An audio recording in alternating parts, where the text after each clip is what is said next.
standing at 6 feet 2 inches and with more than 50 years in movies and TV shows. Sam Elliott is still going strong. And even though getting older always takes its toll, the famous actor seems to be one of the few who's barely showing his age with his famous deep voice and his cool mustache. Fans have stayed totally amazed by him, whether they watch old classics like Mask, Roadhouse, and others, or newer shows like 1883 and A Star Is Born. Many people are in awe of the man and love how dedicated he is to his work. Sadly, this success is Sam's biggest tragedy, and it's really heartbreaking. Sam's first and only Oscar nomination came when he was 74, but this late recognition doesn't really show how talented he is, especially when you know that he started acting when he was young. Born on August 9th, 1944 at Sutter Memorial Hospital in Sacramento, California, Sam was named Samuel Pack Elliott. His father, Henry Nelson Elliott, was a predator control specialist for the U.S. Department of the Interior. This job was a tough one with danger everywhere. Because of that, Sam's father was tough, and if you thought Sam's mother would be softer, you would be wrong. His mother, Glennie Sparks, was once a state-level diving champion before becoming a high school gym teacher. So Sam was raised by two parents who were very disciplined and whose jobs required them to show lots of self-control. You didn't need much imagination to know how the strict couple raised their children. On top of that, Sam's parents were connected to the Western lifestyle. They could both trace their family roots all the way back to El Paso, Texas. However, growing up, Sam and his parents lived in Sacramento. Still, even though his father spent a lot of time away from home tracking wild animals, he made sure that his children understood what he really believed in. He believed in working with his hands, being humble and having principles, and above all, he didn't have much respect for people who said they were interested in chasing dreams. He didn't know that his own son was one of those people.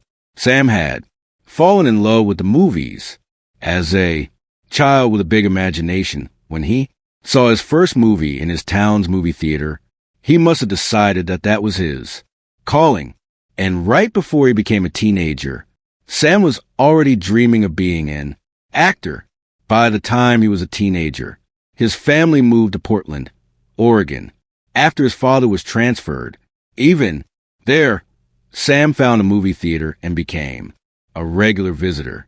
Young Sam went to Madison High School as a freshman and David Douglas High School for his final 3 years, graduating as a top prep hurdler in the state.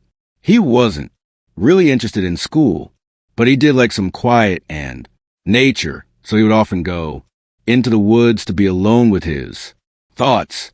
Acting remained at the front of his mind, and when he told his mother, she was quick to encourage him to follow his heart. That was totally different from what her husband said when he found out what his son wanted to do with his life. Sam's father had always felt that entertainment as a career wasn't a steady source of money for a person to build their life on. He wanted his son to work for the government or do something that gave him security for his future. Whenever he sat Sam down to talk about his plans for the future, it often ended in some kind of disagreement. His father didn't want him to chase acting as a career and instead told him to get a college degree. Sam later remembered what his father said in one of these many talks. He gave me that famous line, "You got a snowball's chance in hell of having a career in Hollywood." Sam understood that his father wasn't saying this to be mean. He was a father who was simply being realistic. He himself never graduated from college and wanted more than anything that his only son did what he couldn't. So even though Sam wasn't completely sure he was giving up acting, he decided to make his father happy by getting a college degree. So he signed up at the University of Oregon in the fall, hoping to become one of the famous college's track and field coach Bill Bowerman's men of Oregon. Sam said, "I had dreams of being a man of Oregon, but didn't have what it took and was not ever good at school." He admitted, "I came down here and messed around and got kicked out." Sam had lasted just 2 years. After leaving the university, he signed up at Clark College in Vancouver, Washington, and continued running track.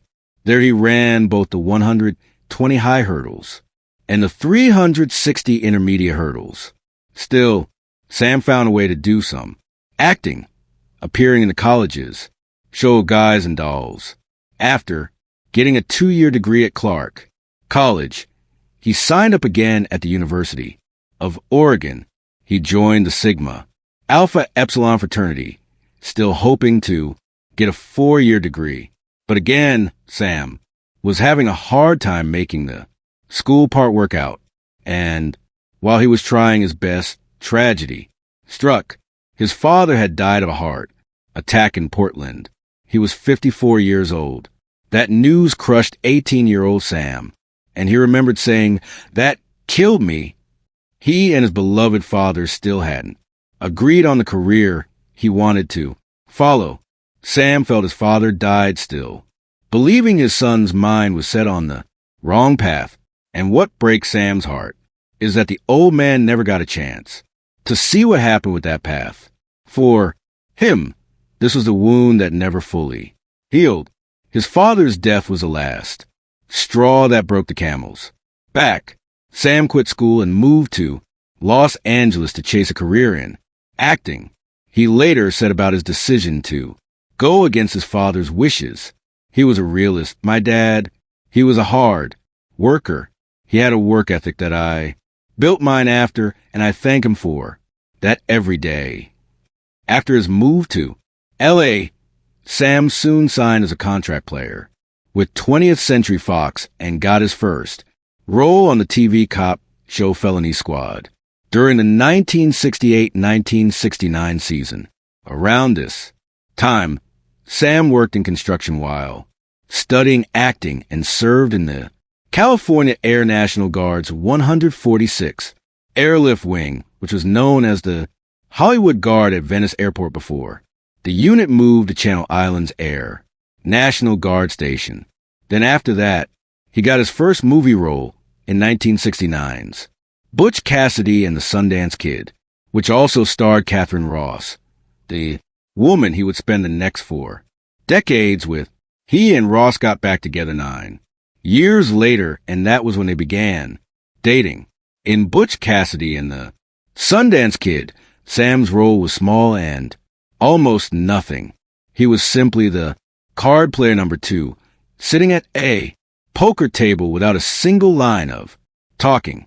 But Sam humbly played even that small role well, seeing it as a chance to learn from the bigger stars. And throughout the next 10 years, this was the plan he stuck with, working hard in guest and supporting roles. He chose to grow his hair long and let his mustache become fuller. This unique look was questioned by many, but Sam didn't care. He wasn't getting main roles, but he was slowly becoming the go-to guy when you needed cowboys or soldiers. This put his name into the mix often, and the name Sam Elliott was becoming well known. His first big breakthrough came with the TV movie Eye. They brought Sam some attention. His performance caught the attention of critics, a man who didn't need many words, yet could make audiences feel every emotion through a single look. The 80s were better to Sam. After spending years in supporting roles, he got a huge role in the movie Mask. In the film, he played Gar, the life partner and emotional support of Rusty Dennis, played by Cher, and the loving stepfather of Rocky, a boy with a rare facial condition. This was a more challenging role for Sam, who had spent a lot of time being in serious roles to the point where critics were beginning to say that was all he was good for. Sam wasn't about to let them put his career in a box. So, behind the scenes, he worked on building an emotional connection with his co-stars off camera. He worked with child actor Eric Stoltz in order to have a very natural father-son relationship on camera. That work was well rewarded.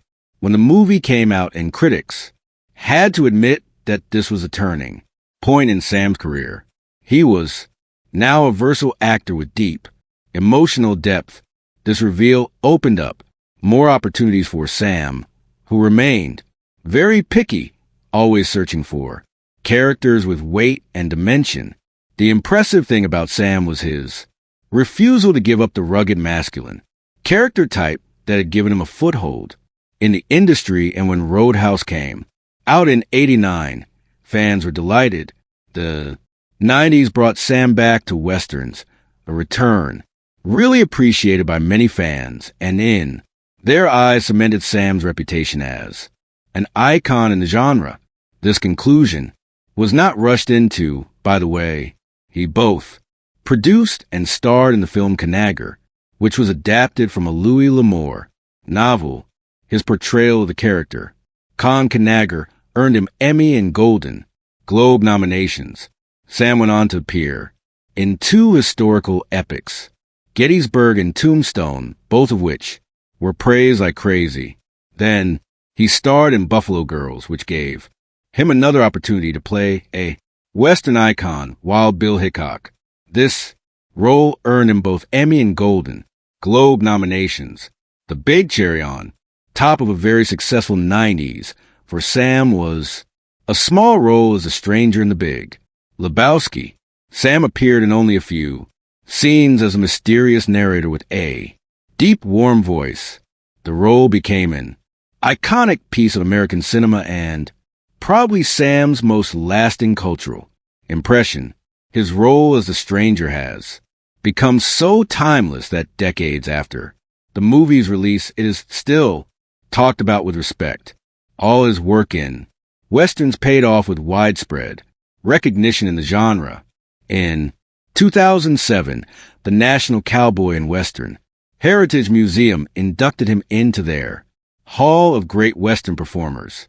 Jump to 2017. New generations that had heard of the legend of Sam Elliott were in for a treat when Sam played an aging Western actor dealing with illness, regret, and his own fading legacy in the almost autobiographical The Hero. Sam even admitted that many of the emotional scenes in the movie were him basically playing himself. This admission gave fans a little bit of insight into the heartbreaking sadness Sam was dealing with. He didn't know that he had sparked a career comeback at the age of 73. A year later, he was in the remake of the classic A Star is Born, alongside Lady Gaga and Bradley Cooper, a 74-year-old. Sam played Bobby Maine, the older brother of Cooper's character, who is torn between love and helplessness toward his self-destructive sibling. Sam poured a lifetime of experience into his scenes, so much that the cold hands of the pain he showed grabbed fans. 2. Social media blew up, demanding that Sam get recognition for such an incredible performance.